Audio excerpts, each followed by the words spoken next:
Hi, and welcome to my YouTube channel. Today we have a new life story. Let's begin. It started with silence, not the peaceful kind that lingers in early mornings or the hush that falls after a meaningful conversation, but the heavy, suffocating silence that wraps around you when something is terribly wrong and no one dares say it aloud. I felt it weeks before the call came, when the weather turned unexpectedly cold and I found myself staring at the same unread book on my nightstand, unable to focus. It was a silence that had weight, like the pause between heartbeats when you're waiting for the worst news. And then, as always, it arrived. My phone rang just past 10 on a Monday morning. The number was unfamiliar, but something in me knew before I even answered. The voice on the other end was soft but practiced, a woman speaking in tones meant to soothe. She didn't say it outright at first, only that there had been an incident and that I should come as soon as possible. Her name was Marlene. She worked at the assisted living facility where my mother had been staying for the last 3 years. I remember gripping the edge of the kitchen counter so tightly that the laminate pressed into my skin like welts. I didn't ask questions. I didn't want details over the phone. I just nodded, murmured something I no longer recall, and hung up. The drive there was a blur of red lights and radio static. I kept my hands steady on the wheel, but my mind was already racing, compiling every worst-case scenario. Had she fallen again? Had her memory worsened? Had she wandered off like that one time before we moved her? I arrived to find Marlene waiting for me at the front entrance, her clipboard clutched against her chest like armor. She led me to a small room just off the main hallway. Neutral walls, a round table, a box of tissues already placed neatly in the center. I knew before she even opened her mouth. My mother had passed away that morning, shortly after breakfast. Peacefully, they said, in her sleep. I didn't cry at first. Instead, I nodded too much, asked practical questions about arrangements and paperwork and what came next. The emotion came later in waves, unpredictable and sharp. It wasn't just grief. It was a kind of exhausted sorrow, tangled with years of unresolved tension and things we never said to each other. My mother and I had not been close. Not in the way daughters and mothers are supposed to be, not in the way movies and greeting cards insist they should be. We had been civil, even cordial on good days. But love? That had been something complicated, fractured long before her mind began to slip. After signing what needed to be signed and speaking to the director about transferring her few belongings, I drove home in silence. Not the heavy kind this time, but a quiet that felt earned. I walked into my apartment and sat on the floor, surrounded by unopened mail and laundry that had waited too long. And only then, in the dim light of a winter afternoon, did I let the tears come. Not for what we had, but for what we never did. The funeral was small. A few relatives from her side of the family came, most of them more out of duty than grief. A few polite coworkers of mine showed up, offered hugs and casseroles, and left before the end of the reception. I stood by the casket with a frozen expression, nodding through condolences and wondering if anyone else there was pretending to. The truth is, grief is lonely even when you're surrounded, especially when you're not sure what it is you're grieving. In the days that followed, I tried to return to routine. I showed up to work, answered emails, made coffee, even smiled in meetings. But something had shifted, not just inside me, but in the air around me. I couldn't explain it, but I felt watched, like something was hovering on the periphery of my life, waiting to make itself known. It was a feeling I hadn't felt since childhood, when my mother would scold me for questioning things, for looking too deeply into family matters that weren't mine to understand. That same familiar tension coiled like a wire behind a locked door. And then it came. The envelope. Thick, white, and formal. My name printed neatly on the front. No return address. Only a wax seal on the back. Old-fashioned, deep burgundy with a mark I didn't recognize. Inside was a letter. Brief. 3 lines. No greeting. No signature. There are things you need to know. It wasn't all what you were told. Check the locked drawer in the hall cabinet. I read it 3 times before standing. My heart thudded loudly in my ears as I crossed the apartment and knelt by the cabinet. I knew the drawer. It had been stuck for years. I always assumed the mechanism was jammed. I retrieved a small screwdriver and with shaking fingers pried the panel gently until it clicked. It opened with a reluctant creak. Inside was a thin file folder. No dust. Recently placed. I sat on the floor again, this time cradling something heavier than grief. A different kind of truth. I opened it, bracing myself. And what I found changed everything I thought I knew about my mother. And myself. The folder contained a series of neatly labeled documents, scanned copies, legal letters, handwritten notes, and receipts arranged with almost obsessive care. The first page was a cover sheet with a date in the top right corner, October 17, 2009. That alone sent a chill down my spine. I remembered that autumn vividly. It was my second year of college, and the same month I had received a panic call from my mother saying my tuition had bounced. I'd assumed it was a clerical error, or maybe something had been delayed in processing. I'd even apologized to her, feeling guilty for the burden. But what lay beneath that cover sheet revealed something altogether different. There was a letter from a trust attorney, addressed not to me, but to my grandfather. My mother's father, the man I had only met once before he died, and who had left behind more mystery than memory.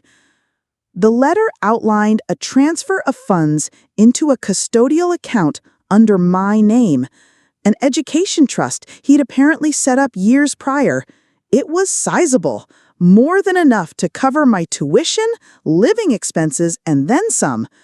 But the account had been closed, liquidated, and signed off by my mother. The signature was there, her maiden name scrawled at the bottom in pen. Underneath it, typed in cold letters, "Custodial guardian acting with full discretion." I froze, staring at the page. The money had been meant for me, and she had taken it, lied about it. Let me believe we were struggling. Let me take on student loans. Let me work double shifts at the campus cafe, sacrificing study time just to survive, while she spent what was rightfully mine without a word. I set the document aside, pulse hammering in my ears, and reached for the next item. A bank ledger, a trail of withdrawals, furniture stores, flight tickets, transfers to unfamiliar names. Nothing extravagant, but consistent, intentional. One entry stood out, $3,800, withdrawn 1 week after my 21st birthday. That was the same week she told me she just couldn't afford the help with the security deposit on my first apartment. I'd borrowed money from a friend instead, promising to pay her back in installments. All the while, my mother had had access to funds set aside for my future and had chosen herself. Instead, beneath the ledger, a note in my mother's handwriting. She would never have used it wisely. She needed to learn self-sufficiency. I don't owe her indulgence. My breath caught. I read it again and again, as if by repetition I could make the words mean something else, but they didn't. They meant exactly what they said. I wasn't her daughter. I was a lesson, a project to be managed, a cautionary tale in the making. The rest of the folder only confirmed what I'd already begun to accept. Over the years, my mother had intercepted gifts, redirected financial aid, and even falsified cosigner documentation on my college loans to make it appear that she had contributed more than she had. She had manipulated every detail of our financial relationship to maintain a narrative where she was the struggling single mother sacrificing everything for her daughter. But that story was a lie. One she told others, and one I had believed. I sat with the truth for hours, surrounded by the chaos of papers and betrayal. Each document a dagger, Each receipt a quiet erasure of the version of events I'd clung to all my life. And then I saw the last page. It was a will. Not hers. Mine. More specifically, a forged draft of one. Dated 2 years prior. It named her as the sole beneficiary of my assets in the event of sudden death. I recognized the address listed.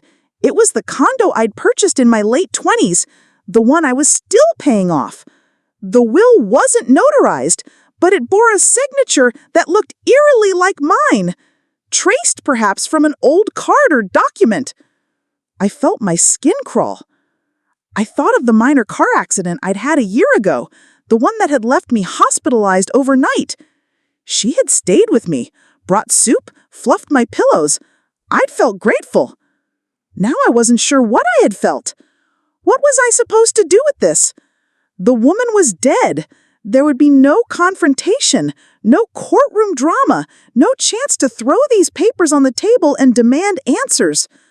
Only silence and secrets, and the slow, aching realization that everything I had been told about our family, our struggle, and her love had been designed to keep me small.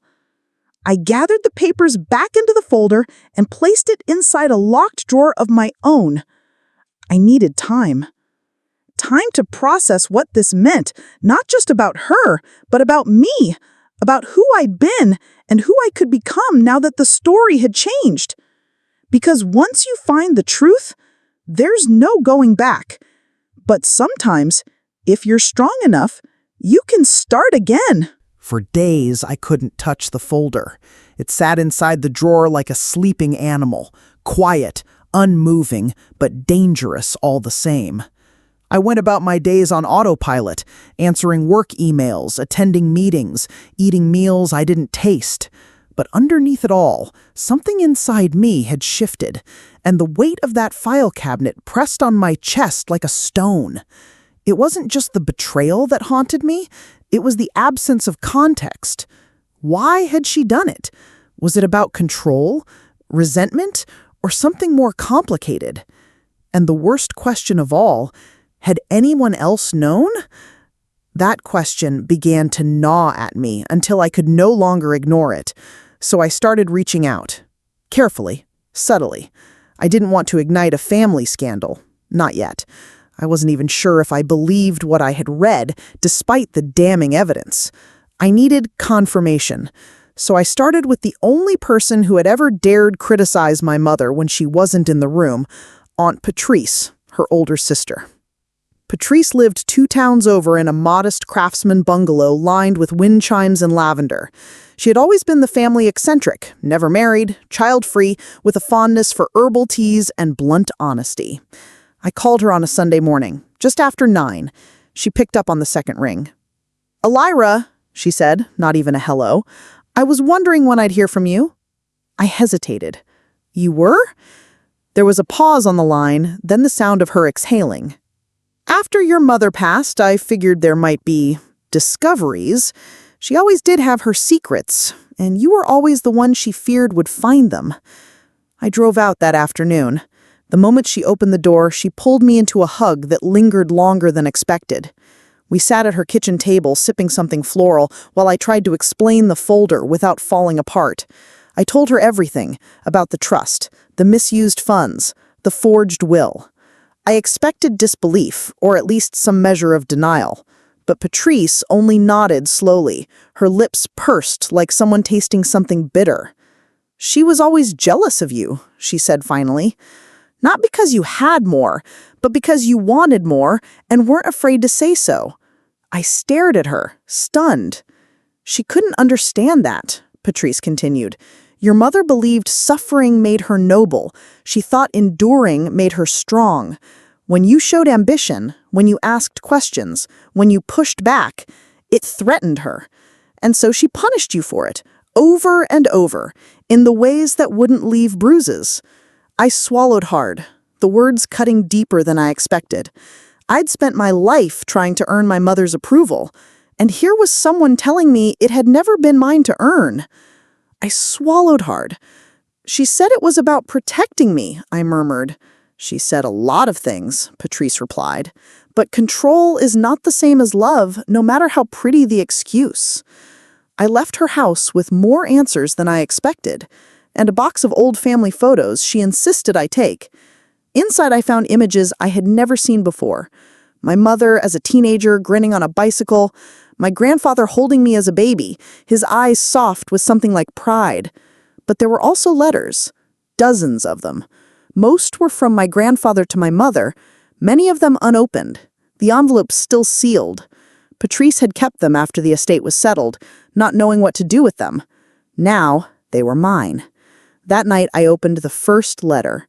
Dear Amelia, I know we don't speak much these days, and I take responsibility for some of that, but I want you to know that setting up Alira's trust was not a judgment of you. It was a promise to her, a promise that she would have what she needed when she needed it, without having to fight. I hope you understand that. I read it 3 times, my chest aching with every word. My grandfather had tried. Maybe not perfectly, maybe not loudly, but he had tried to protect me, and she had silenced him too. I opened another letter, and then another. Each one a thread in a story I had never been allowed to read until now. By midnight, I was sitting on the floor again, this time surrounded by paper and memory, by words I had been denied my whole life. The woman I had called Mom for 34 years had built a world on omissions and curated truths, and I had lived inside it blindly. But not anymore, because with every page, I wasn't just learning who she was, I was learning who I had always been, beneath the shadow of her version of me. The days that followed were marked by quiet defiance. I didn't make dramatic decisions or take impulsive action. Instead, I began with small but deliberate steps, starting with my finances. For the first time in my adult life, I sat down and reviewed every account, every loan, every document tied to my name. I combed through my credit report, cross-referenced it against the folder from the drawer, and slowly began piecing together what had been taken, manipulated, or forged over the years. It was grueling work, not because the numbers were complicated, but because every line carried emotional weight. Every transaction whispered a lie that I had believed. Every missing cent another stitch in the tapestry of her control. When I contacted a financial advisor to help make sense of the remaining trust implications, he listened carefully as I laid out the situation. I didn't tell him the entire story, not at first.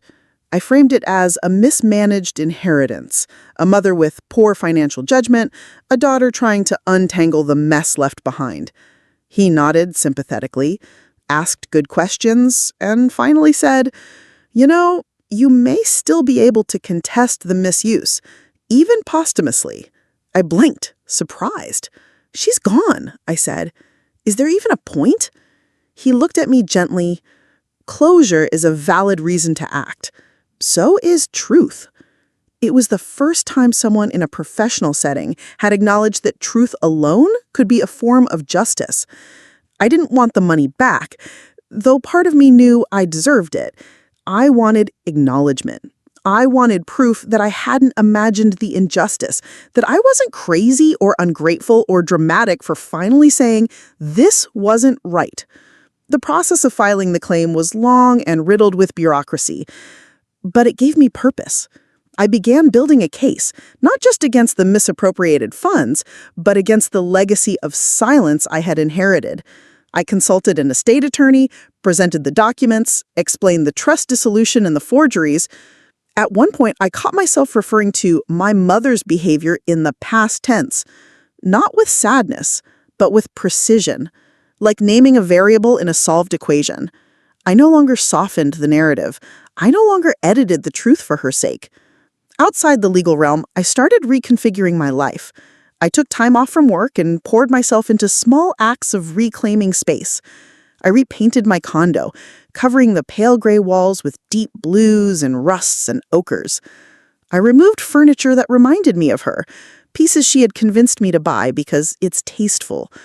I replaced them with secondhand treasures that made no sense together, but felt more honest. I even unpacked the old art supplies I had abandoned years ago, brushes and sketchbooks I once loved before practicality became the house rule. At night, I found myself journaling again.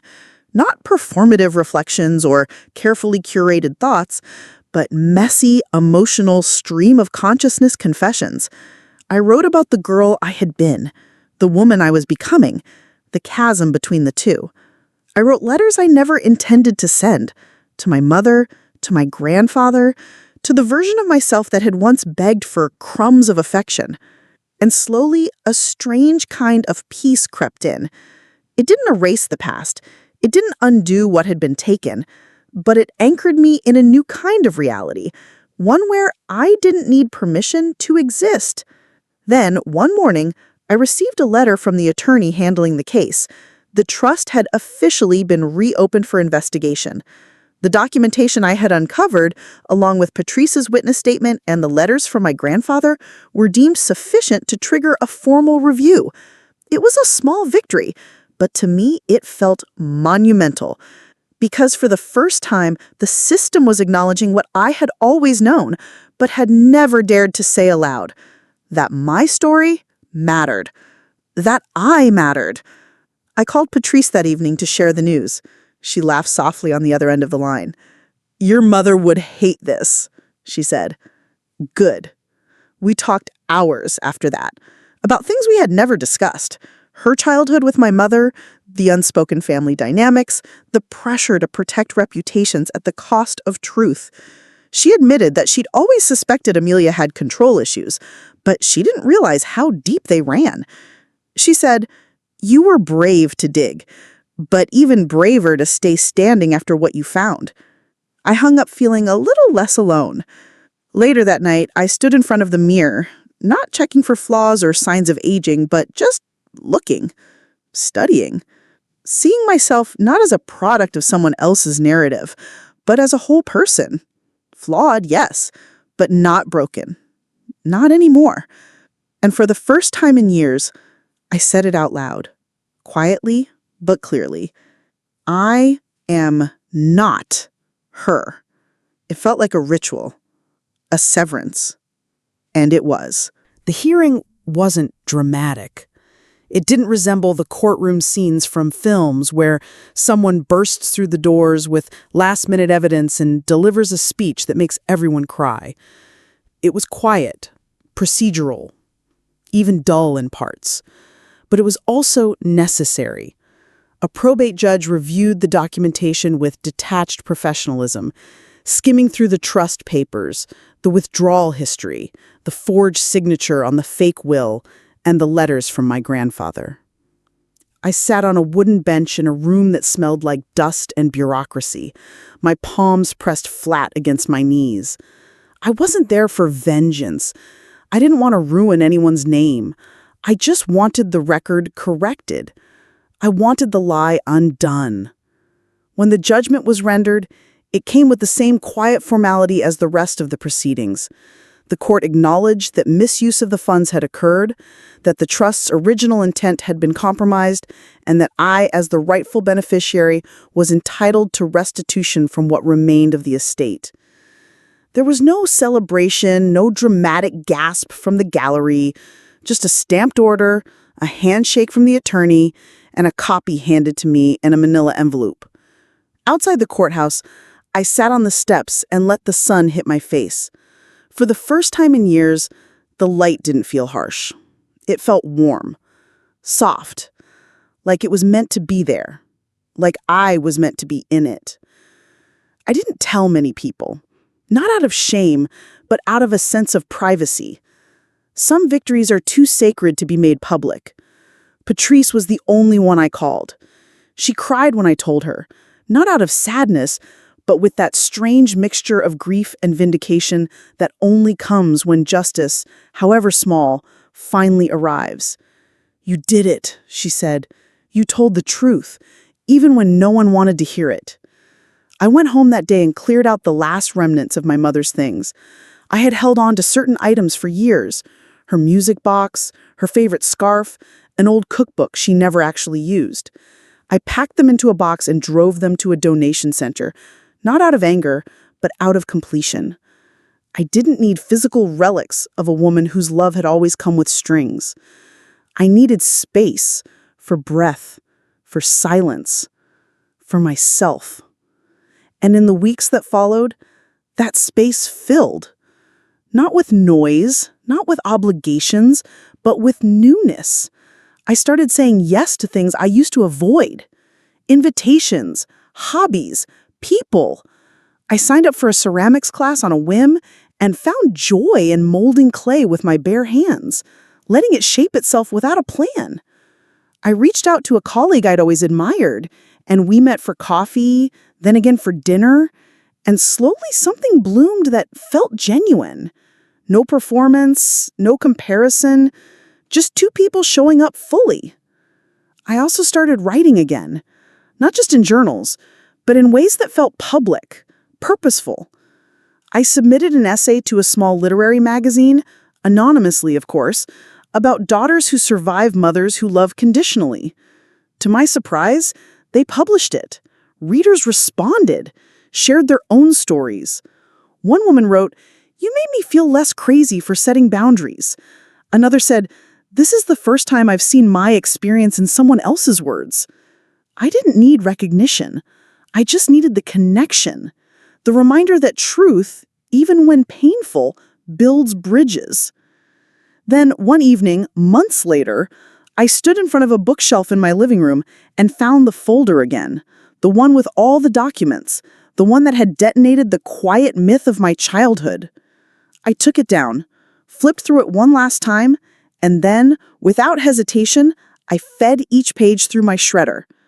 Not because I wanted to erase the past, but because I had already learned what I needed to know. The lesson wasn't in the paper. It was in my survival.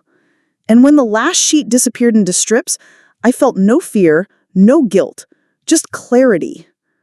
I wasn't a daughter built from resentment anymore. I wasn't the reflection of her disappointment. I was no longer the girl trying to make herself small enough to fit into her expectations.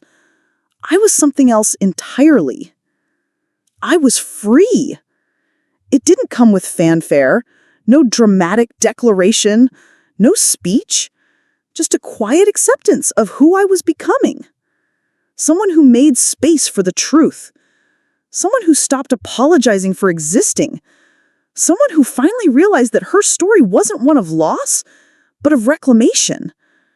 Because sometimes the most radical thing you can do is simply keep going. And I did.